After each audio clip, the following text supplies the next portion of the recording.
Day continues here on One News Now. I'm Charles Lejano. Iloilo City Mayor Jerry Treñas once again appeals to the interagency task force to send more vaccines to their city.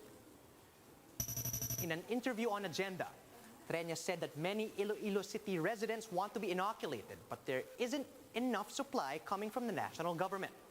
The local chief added that many of his constituents are desperately appealing to be allowed to return to work despite the rising infections in the city. Well, I think the situation is desperate. As a local chief executive, I received text messages requesting that they be allowed to work because they have already used up their savings and the like. And if you are a local chief executive and you receive these messages almost every day, and even at night when you go to sleep, there are no vaccines coming in. Hospitals are full, and yet people are hungry because they have no income, they cannot buy food for their families. Over in Cagayan, Governor Manuel Mamba admits that the spike in COVID-19 cases in the province can be attributed to the loosening of travel restrictions, as well as the rise in home quarantine cases that have turned into super spreader events.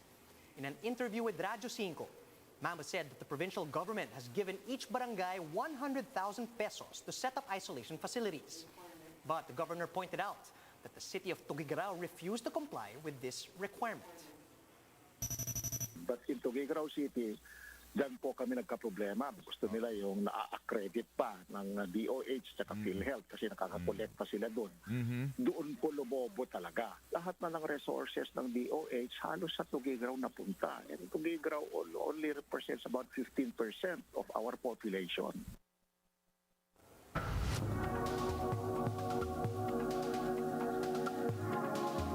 Clinical trial shows that AstraZeneca's antibody therapy was only 33% effective at preventing symptomatic COVID-19 in people who had been exposed to the virus.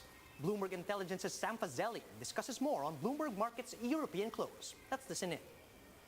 This is not a vaccine. This was a therapy that basically you stick in your arm. Once you've got it, it provides you with antibodies once you've been exposed. Walk me through the science behind this. Is this important? Is this not important? So you take your vaccine, as you and I have both, Guy. Yep. Taking our vaccines. It induces two parts in your immune system.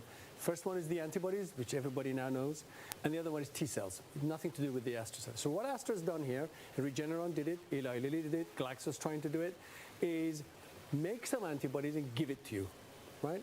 So the aim in this trial, in fact, was to prevent an infection. So you and I live in the same house, you get it, I'll go and get the shot. Make sure I don't get the infection. That's where the 33% came from. But they're also trying it after you're infected, et cetera, et cetera. So it is something that is useful, especially for people who can't take a vaccine or have a breakthrough infection, for example. But it didn't work out this time, except there was a nugget in there that was quite interesting. Which nugget? Oh, which nugget? That nugget. I told you about it earlier, no? Oh, no, tell me now. If you keep going down the table that they presented, it wasn't necessarily part of the trial design, but there was enough numbers in there to look for, and it showed that there was, if people were negative at the time of receiving the antibody injection, i.e. not infected, and about 7 days afterwards, their protection against infection was at 92% efficacy. Now that is a good number. If they can repeat that in the next trial called PROVENT, then you have a product that you can see, I'll take an intramuscular shot. Remember, it's not an IV or anything like that. And I'm protected for 1, 2, 3, 4 months.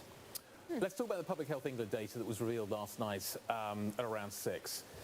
The core of that data was that the shots that we're dishing out at the moment are effective in dealing with the Delta variant, which is the cause for concern at the moment.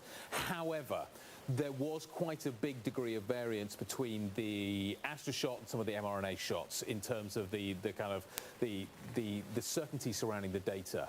Your conclusion from this is that those of us that have had 2 shots of Astra are ultimately going to need a 3rd shot of an mRNA shot, of an mRNA vaccine. Well, so let's look at it this way. If the world continues to run by counting cases, the data so far suggests, and it wasn't in the data last night, which is a bit questionable, why didn't they put the effectiveness against infection in there? It was all hospitalizations, wasn't it? right. Why didn't they put that in there? I don't know. But we know from Scotland, and we know from their previous data, it's about 60% with the AstraZeneca vaccine. I don't want to be protected at 60% while we go into the winter, right? So I really would like to have another shot, probably, given data we've seen again separately. An mRNA shot gives you a real big boost in antibodies and to your immune system. That's what I'm talking about. Despite reports of heavy traffic, MMDA EDSA traffic manager Bong Nebrija says they cannot re-implement the number coding scheme just yet. Speaking with Cito Beltrán on Agenda, Nebrija explained that they cannot enforce the policy since transportation has yet to normalize in the region. So instead of re-implementing the number coding scheme, the MMDA is thinking of alternative solutions to reduce traffic congestion along the major thoroughfare. Everybody feels they are frontliners now. Even the economic frontliners, there are so many frontliners, health frontliners, economic frontliners, even the traffic enforcers are considered frontliners. So there will be a lot, and that's why we are still looking into this if it's really the right time to re-implement the number coding. But then again, we are also trying to find alternative policies in lieu of this car restriction policy. So I mean, we will recommend to MMC maybe alternative solutions on how are we going to reduce the volume on EDSA. Environment officials inspected the Dolomite Beach in Baywalk as they continued the rehabilitation of Manila Bay. To tell us more about this, we have Shaila Francisco. She's reporting to us live from Manila. Shaila, good afternoon. So how is the iconic Dolomite Beach? Is it tourist ready now?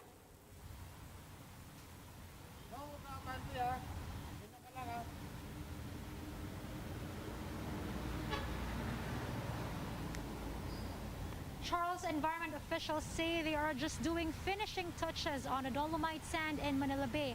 This as they expect the phase 1 of the beach nourishment project to be finished by next month.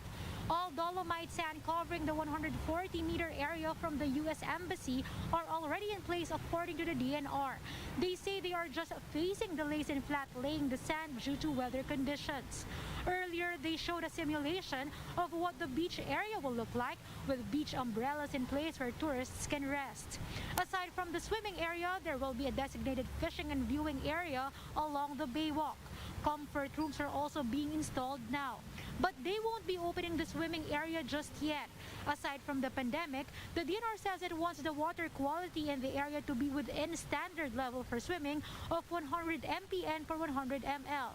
As of June 2, they recorded water quality of 142 mpn per 100 ml, a level which Environment Secretary Roy Cimatu says is proof that the Dolomite is helping improve water quality. However, during the inspection of the DNR, they also noticed that the shore was filled with trash. Cimatu says this might be coming from coastal areas in Cavite and from sea vessels. Latest data from the water sampling done by DNR shows high fecal coliform in areas where ships dock in Navotas and Manila. Charles, for now, Environment Secretary Roy Cimatu has instructed other officials to clean up the coastal areas of Manila Bay in Cavite and to inspect sea vessels once again to ensure that they are not dumping trash in the beach. Earlier, as part of the Manila Bay rehabilitation, they also planted coconut trees along the Baywalk. Charles? Right, Shaila, you mentioned that phase 1 is slated to be completed next month. What about the next phases, and when is the target completion and for opening to tourists?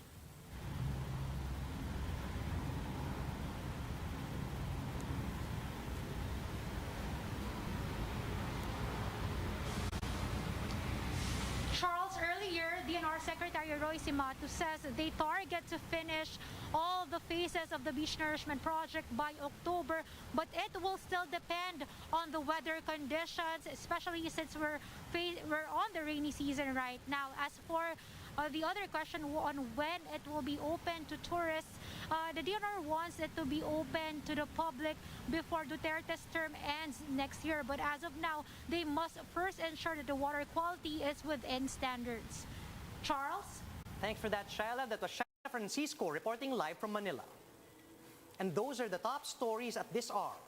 Join us later at 2 p.m. as we continue to monitor the day's biggest stories. You can also catch One News on Signal Play.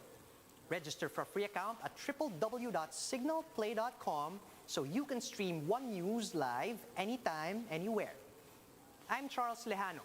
Mask on, wash hands, and stay safe, Philippines. We are One News.